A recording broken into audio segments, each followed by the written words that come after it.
البدع والأهواء، أهل البدع العقائدية وأهل البدع السياسية.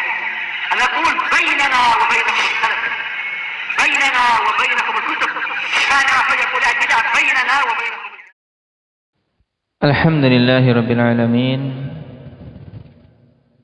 والصلاة والسلام على المبعوث رحمة للعالمين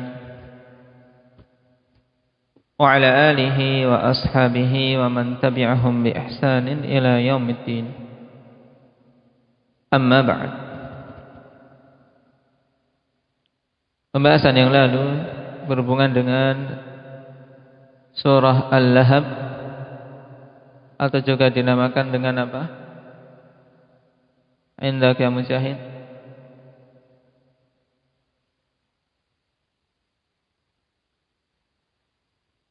Juga dinamakan Al-Masad. Nama yang lain?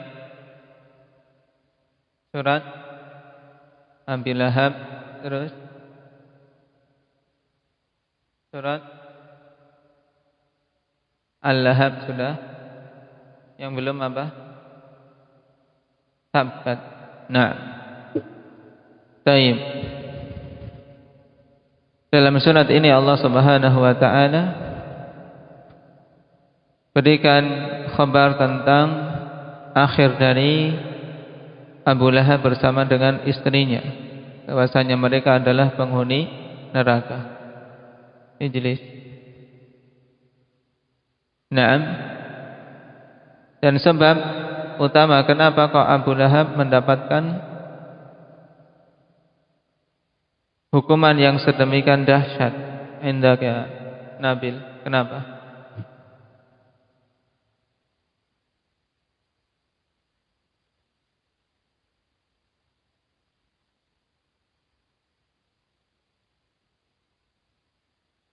Karena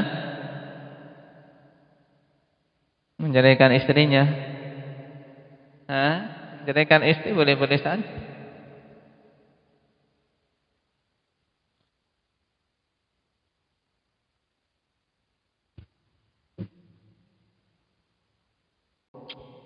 Nah, karena dia kufur kepada risalah yang dibawa oleh Nabi sallallahu alaihi wasallam dan sangat memusuhi beliau. Nah, dan di sini vonis bahwasanya dia akan mati di atas kekufuran. Karena surat ini turun di awal-awal dakwah Islam. Jadi, nah, demikian pula istrinya. Wa mara'atuhu hammalatal hatab. Nah, ma'indak ya Rifki. Hammalatal hatab, i'rabnya bagaimana? Maf'ulun bih li fi'lin muqaddar lidzam, yakni wa mar'atuhu yakni asy-syaqiyyah hammalatal hatab. Naam, asy-syaqi yakni asy-syaqiyyata hammalatal hatab. Dan istrinya juga apa? Masuk ke dalam neraka, yaitu si wanita yang celaka pembawa kayu bakar. Siapa nama istri dari Abu Lahab ini? Indak ya Muhammad.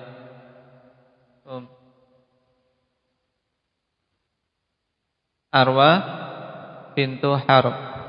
Kunyahnya Ummu Jamil. Tayyib, ahsanta. Ummu Jamil. Nah, namanya Arwa bintu Harb. Saudara perempuan dari Abu Sufyan.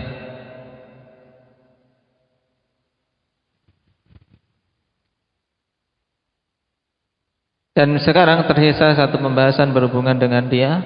Bimadza wasafal Qur'anu Umma Jamilin zaujata Abi Lahab? Dengan apa Al-Qur'an mensifati Ummu Jamil, istrinya Abu Lahab?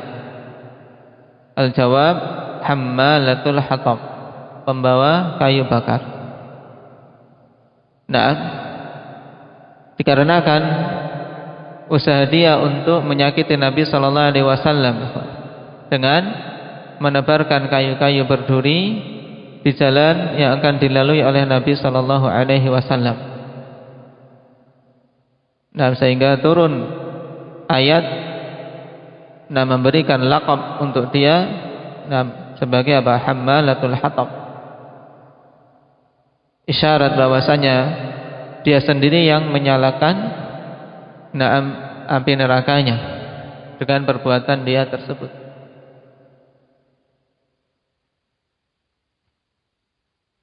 Demikian pula diancam fi jidha hablum mim masad. Ini juga penghinaan kepada dia. Kelak di akhirat sehingga terbedakan dari penduduk-penduduk neraka yang lain. Fi jidha ay unuqiha. Di lehernya ada habl, ada tali. Mim masad, sebagian ulama tafsir mengatakan yaitu dari sesuatu yang dipilin dari api neraka.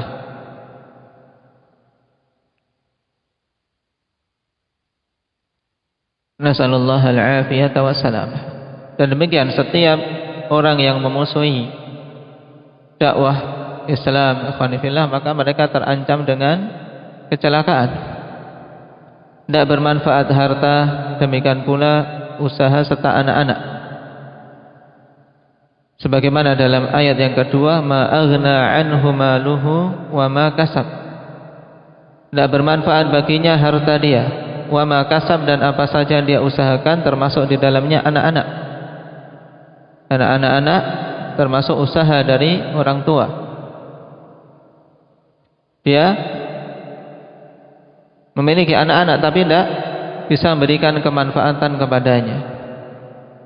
Di antara anak-anak Abu Lahab, ada 3, yaitu siapa? Indah Iqbal. Siapa saja kemarin?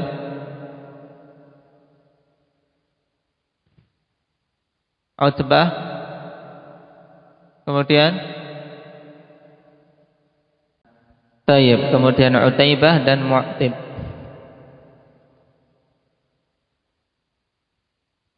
Dua di antaranya dinikahkan dengan putri Nabi sallallahu alaihi wasallam. Siapa dan siapa? Ridwan. Utbah dan Utaibah. Utbah dengan Utbah. Ruqayyah atau Ummu Kulthum? Ruqayyah, Utaibah dengan Ummu Kulthum. Kemudian dengan perintah dari orang tuanya, maka diceraikan. Dan Allah Subhanahu wa taala berikan pengganti bagi keduanya dengan diberi istri sahabat yang mulia, siapa? Utsman bin Affan. Baik. Kita lanjutkan poin berikutnya. Aina kana Nabi sallallahu alaihi wasallam yata'abbadu fi bad'i amri. Yarhamukallah. Di mana dulu Nabi sallallahu alaihi wasallam beribadah di awal-awal perkara beliau, yaitu sebelum mendapatkan wahyu. Wal jawab fi ghari Hira, di Gua Hira. Wa dalilu hadits Aisyah radhiyallahu anha anna Nabiy sallallahu alaihi wasallam kana yakhlu bi ghari Hira'in fayatahannathu fihi wa huwa ta'abbud al-layali dzawatil adad. Dalilnya adalah hadits Aisyah radhiyallahu anha di mana beliau mengatakan bahwasanya Nabi sallallahu alaihi wasallam dulu menyendiri di Gua Hira ketika melihat kemungkaran-kemungkaran yang ada pada kaumnya,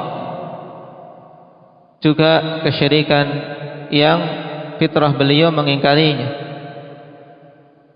Maka beliau kemudian Allah Subhanahu wa taala berikan taufik untuk mencintai, menyendiri, memisahkan dari kaumnya di Gua Hira. Maka beliau beribadah di situ, tapi sesuai dengan apa yang beliau ketahui. Belum ada syariat saat itu. Syariat sebagaimana cara peribadatan untuk kita saat ini untuk umat Muhammad. Intinya menyendiri dengan niatan untuk mendekatkan diri pada Allah Subhanahu wa taala, meninggalkan kesyirikan. Di malam-malam yang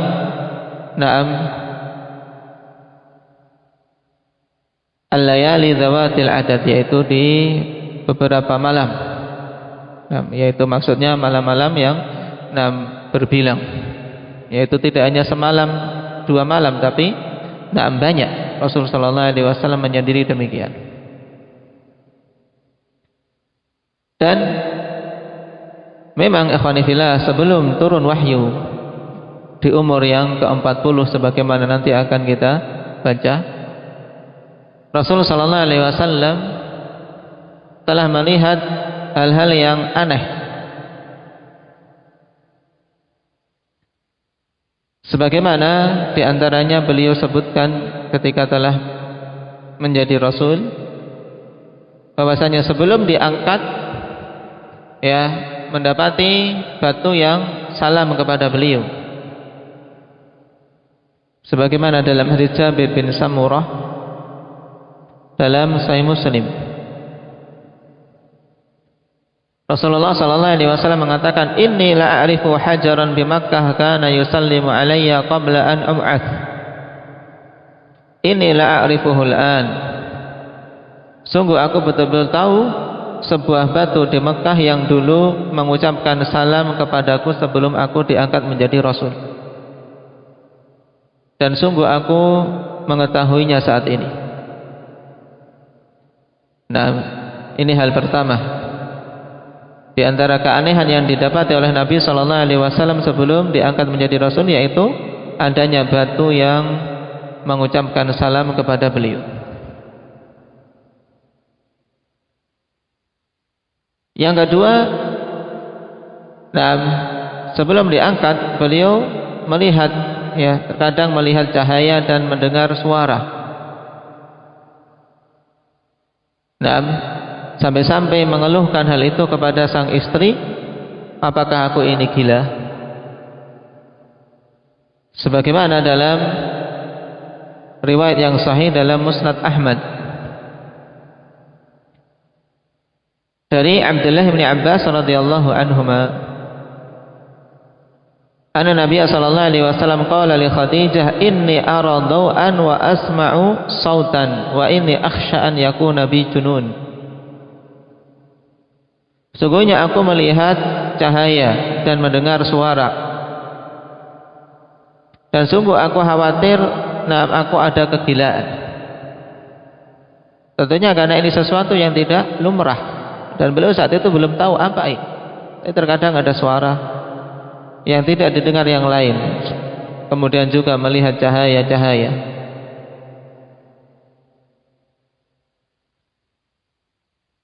Tapi sang istri dengan tegar memberikan pengokohan kepada sang suami.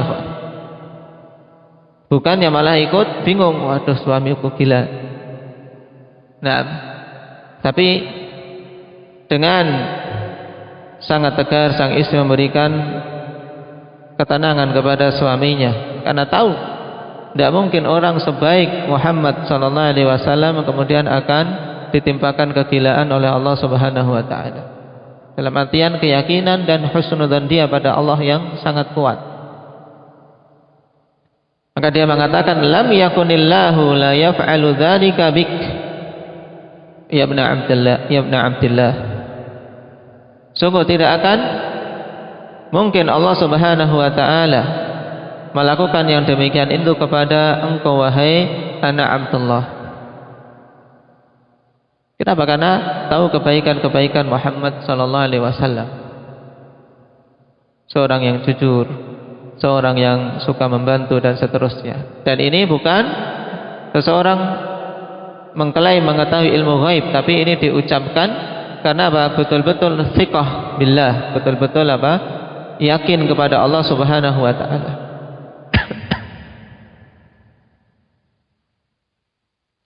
Juga dalam Musnad Ahmad Ibn Abbas radhiyallahu anhuma menegaskan, aqama Nabi sallallahu alaihi wasallam di Makkah 15 sanah. Nabi sallallahu alaihi wasallam tinggal di Makkah 15 tahun. Sam'a sinin yarad daw' wan nur wa yasma'us saut. Selama 7 tahun beliau melihat cahaya-cahaya dan mendengar suara. Wa thamaniya sinin yuha ilaihi. Dan selama 8 tahun diturunkan wahyu kepada beliau. Sanad yang sahih dalam Musnad Ahmad. Ini diantara hal-hal yang dilihat oleh Nabi Sallallahu Alaihi Wasallam di waktu-waktu sebelum diangkat menjadi Nabi.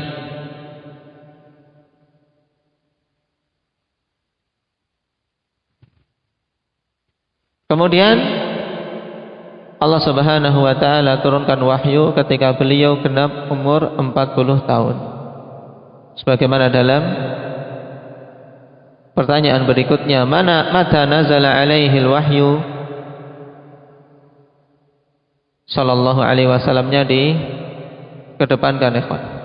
Mata nazala alaihi sallallahu alaihi wasallam al-wahyu. Kapan turun wahyu atas beliau sallallahu alaihi wasallam? Wal jawab, hina balagal arba'ina sanah, tatkala beliau mencapai umur 40 tahun. Karena di umur ini seorang mencapai kondisi yang paling bagusnya dari sisi kebijaksanaan, dari sisi kekokohan, kesabaran dan kematangan berpikir, yang disebut dengan umur kuhulah, keluar dari umur syabab. Nah, jadi sebelum umur 40 tahun dia masih kategori syabab, masih kategori pemuda. Wa dalilu hadithu Anas bin Malik radhiyallahu anhu qala kana Rasulullah sallallahu alaihi wasallam laisa bit tawilil ba'in wala bil qasir wala bil abyadil amhaq wa laisa bil adam. Adalah dulu Nabi sallallahu alaihi wasallam bukan seorang yang tinggi sekali, bukan pula seorang yang pendek, tapi seorang yang sedang perawakannya. Tidak tinggi sekali, tidak juga pendek, tapi berperawakan sedang. Wala bil amyadil amhaq, tidak pula seorang yang kulitnya itu putih, naam pucat. Ya, putih. Terkadang kulit yang putih, kawan. Nah, kalau putih pucat jelek. Nah, tayyib. Tapi juga walaysa bil adam, bukan seorang yang kulitnya itu naam kulit yang coklat. Naam. Tapi telah kita lewati warna kulit Nabi sallallahu alaihi wasallam apa? Indak ya Hudzaifah. Naam. Yang berseri-seri, putih berseri-seri. Naam, bercahaya. Dalam artian tidak pucat, bukan kemudian keluar sinar, tidak. Walaysa bil ja'dil qatat wala bis samti. Tidak pula rambut beliau itu rambut yang sangat keriting atau keribu, tidak pula rambut yang lurus, tapi pertengahan, yaitu rambut ikal, bergelombang. Ba'athahu Allahu ala ra'si 40 sanah. Allah Subhanahu wa taala utus beliau ya pada umur 40 tahun. Ketika genap 40 tahun, Allah Subhanahu wa taala angkat beliau menjadi rasul. Fa aqama bi Makkah 10 sinin wa bil Madinah 10 sinin. Beliau tinggal di Makkah selama 10 tahun setelah diangkat menjadi rasul, dan beliau tinggal di Makkah 10 tahun dan tinggal di Madinah juga 10 tahun Ini menurut riwayat Anas bin Malik radhiyallahu anhu. Tapi yang sahih fillah, bahwasanya Nabi sallallahu alaihi wasallam berdakwah di Mekah setelah diangkat menjadi rasul selama 13 tahun. Sebagaimana dalam riwayat Ibnu Abbas radhiyallahu anhuma yang diriwayatkan oleh Imam Bukhari dan Muslim. Wa kana bi Makkah 13 sanah. Adalah dulu beliau tinggal di Mekah selama 13 tahun. Dan sebenarnya riwayat Ibnu Abbas ini lebih tegas. Kalau seandainya yang disebutkan hadis Ibnu Abbas, maka lebih bagus. Sama-sama muttafaqun alaih. Ibnu Abbas mengatakan unzila ala Nabi sallallahu alaihi wasallam wa huwa ibnu arba'in. Diturunkan wahyu kepada Nabi sallallahu alaihi wasallam dalam keadaan beliau berumur 40 tahun. Wa kana bi Makkah 13 sanah, dan tinggal di Mekah selama 13 tahun. Berarti berapa umur ketika beliau mau berhijrah? 40 tambah 13, 53. Wa bil Madinati ashran, dan di Madinah selama 10 tahun. Sehingga genap berapa? 63. Famata wa huwa ibnu 63. Kemudian beliau wafat dalam umur 63 tahun.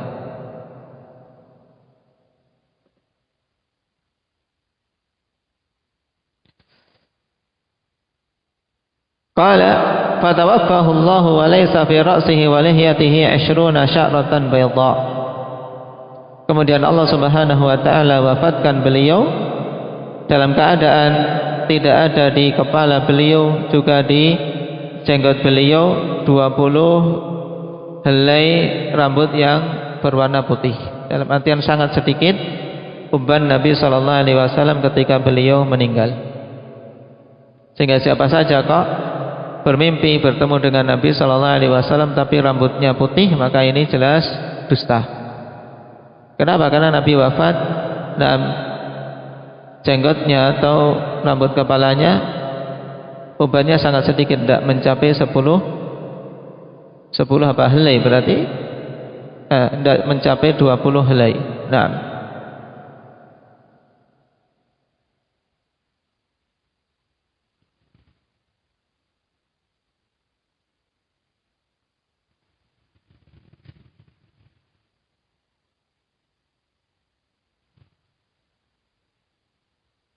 Dan awal pertama kali wahyu turun pada Nabi sallallahu alaihi wasallam berupa ru'ya shadiqah fin naum, yaitu mimpi yang benar di dalam tidur beliau.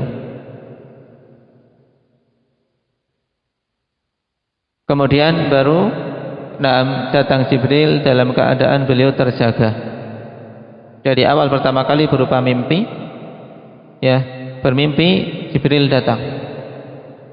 Kemudian datang secara nyata dalam keadaan Nabi sallallahu alaihi wasallam terjaga.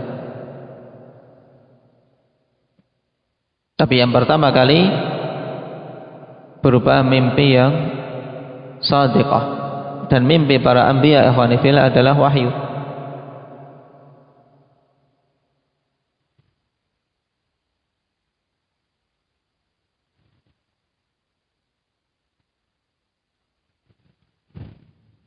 Ini berhubungan dengan awal diangkatnya Nabi sallallahu alaihi wasallam menjadi utusan Allah Subhanahu wa taala.